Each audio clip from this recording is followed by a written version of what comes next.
Travel nurses have been a crucial resource throughout the pandemic. Those nurses sign on for short-term contracts in cities all over the country to help overwhelmed hospitals. And that includes facilities in central Illinois. WCIA3's Cole Henke is live at the Double J Campground in Chatham tonight. Cole, you spoke with one of those travel nurses today. That's right. Jennifer Kowaleski did not work in a COVID unit for the first year and a half of the pandemic. But this past fall, she not only signed up to work in one here in Springfield, but she packed her bags, moved 3 hours south, and now lives on this campground here just south of the city. And she's far from the only nurse that has made a decision like this one. When Jennifer Kowaleski clocks out from the COVID unit at St. John's Hospital in Springfield, she doesn't go home and see her family. They live 3 hours away in Rockford. She instead goes to this camper at the Double J Campground in Chatham. I journal a lot. I talk to my husband.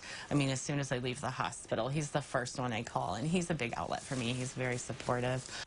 Kowaleski is a travel nurse, one of the many helping hospitals throughout the pandemic. She made the switch in October. I've always wanted to be a travel nurse since I was 19 years old.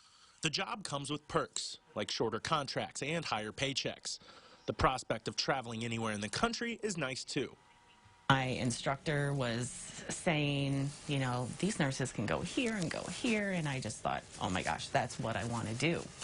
But those perks get evened out by what they experience on the clock.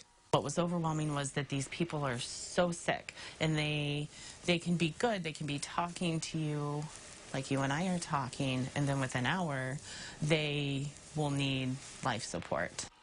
Travel nursing has become more popular as demand for healthcare workers increased in the pandemic. Even the state is hiring teams of travel nurses to fill the needs at hospitals.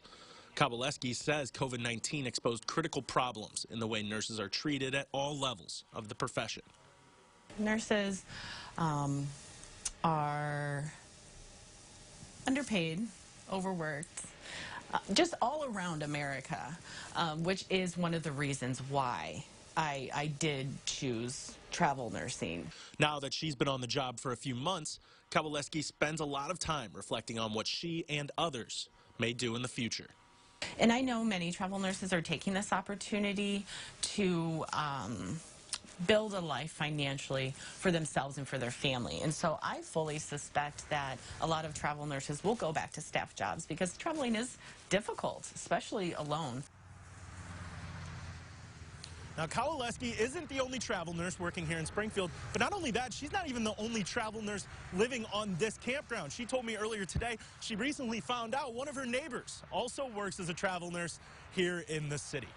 Reporting in Chatham, I'm Cole Henke, WCIA3, your local news leader. All right, Cole, thank you. Hospitals across central Illinois are hiring these contract nurses at a record rate, but it comes at a cost. We'll have much more on just how much it adds to their budgets and why HR departments argue the solution is not as simple as making pay for their own RNs more competitive. That's in the second half hour of this newscast.